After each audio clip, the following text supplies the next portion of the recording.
السلام عليكم ورحمة الله وبركاته. إنه سيزون هروب العقول. في أسبانيا عندهم رياضة اسمها مصارعة التيران،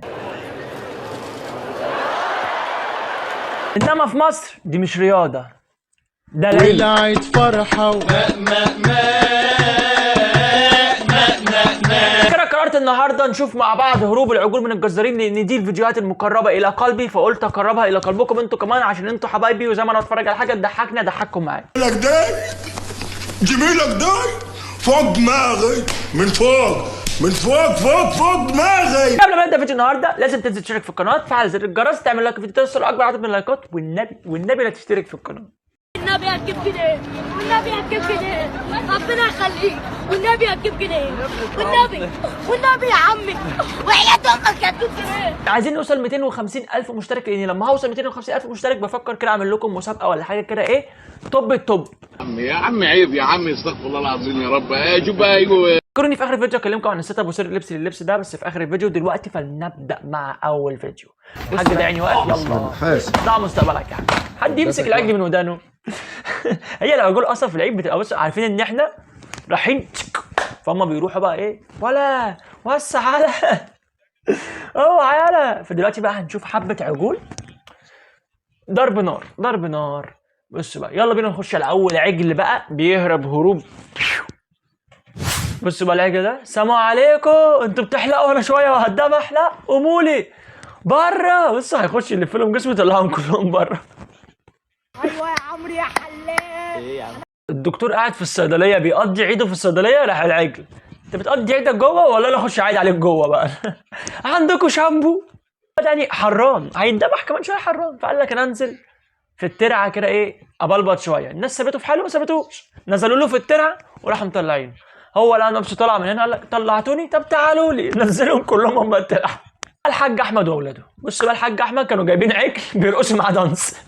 العجل رقصهم على واحده ونص. الحاج احمد يعني بص بيتلوى شبه الدوده في الارض يعني، والله العظيم ربنا يشفيك والله يا حاج احمد لو انت لسه تعبان لحد دلوقتي. قاعد في بيتك في امان الله في العيد ومفيش اي حاجه، تتفرج على التلفزيون تلاقي عجل داخل لك. بص بقى الولد ده عمل ايه، الولد ساب ابوه وامه واخواته واخد الشبشب وطلع يجري. ايه بقى العجل يعني وقف في امان الله. دخل بقى واحد قال لهم وسعوا كده، لف الحبل على ايده وبص وهيديله شلوط يلا في بطنه. بص الشلوط، بص طب ليه يا ده انت لو حقوق النمله شافتك مش هتسيبك. ومسك ديله وكده بقى، الله يلا خد رقمي يلا.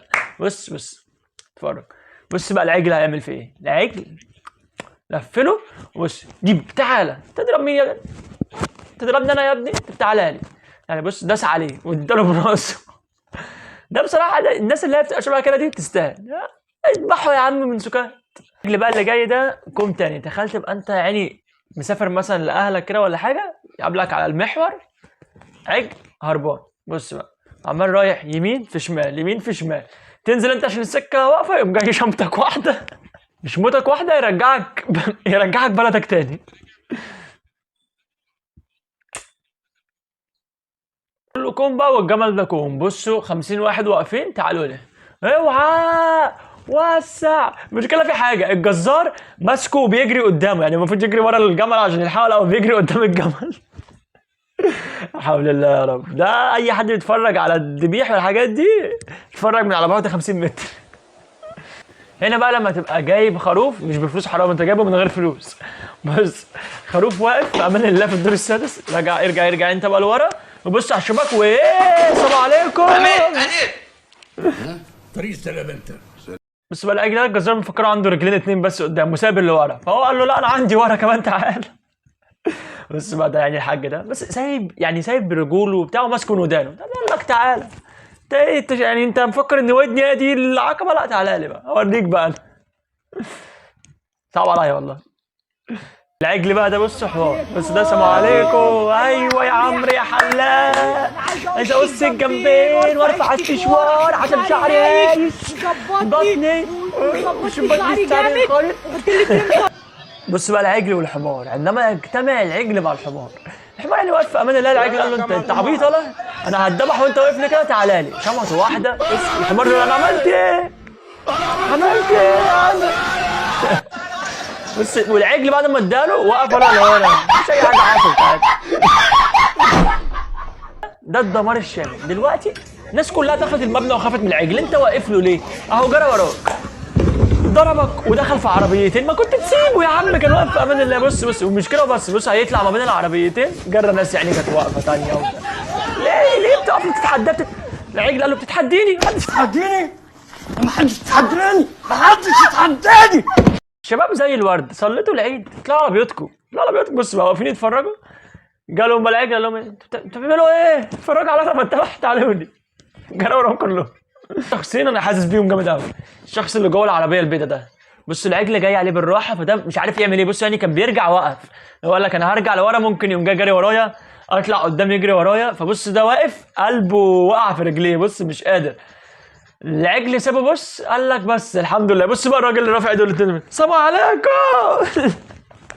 بس يقول له انا صبري البواب، انت مش شايفني يا استاذ مجدي؟ العجل ايه يا سماش دي؟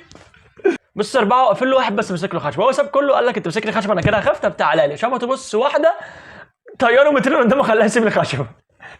ليه يا ابني؟ ليه يا ابني؟ العجل بقى اللي جاي ده حوار، لا الناس بتشرب عند بتاع العصير قسم جزز. السلام عليكم. السلام عليكم.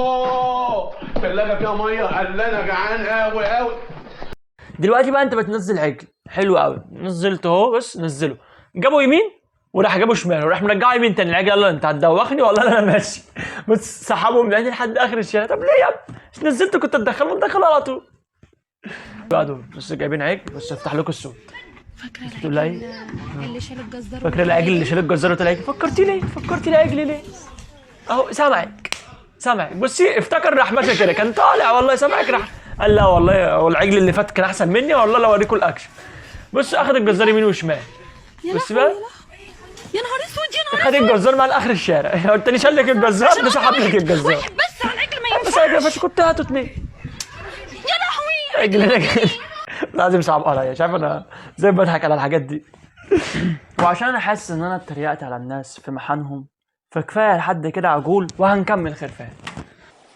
بص بقى، بص الخروف ده، الخروف ده عمال يمقمق وبتاع وعادي، بص قاعد قدام الشباك، بعد كده ايه فكر قال لك ايه ده شباك وانا خروف وبكره العيد وهتذبح؟ ما دام كده ميت وكده ميت انا هخاف من ايه؟ بص عمال هو ما اجي انا بترجم لكم، لو بيقول انا بفهم لغه الخرفان كويس. مش عارف دي حاجه تضرني ولا تفيدني. بس في الارض وبتاع اهو بيستعجل. انا عارف الاشكال دي لما بتفكر. انا عارفهم كويس. بص بقى خطوه للوراء، 1 2 3 السلام عليكم. حصلني على تحت. السلام عليكم. عايز اكلمكم شويه عن السيت اب واللبس اللي انا لابسه ده، القبعه دي والعلامه دي بمناسبه العيد. لما النضاره دي انا لابسها ليه؟ هقول لك انا لابسها علشان ابين لك ان انا عندي رينج لايت ضارب في عيني. ليه بقى؟ عشان ابين لك ان انا يعني من الاغنياء وكده، الساعه برضه عشان كده.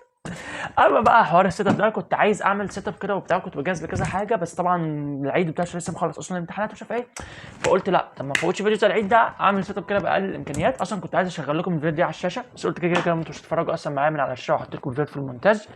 رحت جبت اللاب وكسلت شغال على الشاشه، جبت الكرسي ده كده وحطيته وبتاع مش عارف ايه. فلسه بقى عايز لو نوعيه الفيديو دي عجبتكم توصلوا الفيديو ده لاكبر عدد من اللايكات وتكتبوا لي في الكومنتات، لا اما بقى هعمل لكم قناه ثانيه واسميها الزعيم رياكت او كده، ويبقى عليها بقى كل فيديوهات الرياكت ومش عارف ايه وبتاع، ونعمل بقى سيت اب في يوم من الايام. سوف نعلق هنا الزروع، زرع 100,000، زرع المليون، زرع 10 مليون، او اقطع زراعي ده واعلقه هنا، مش مهم.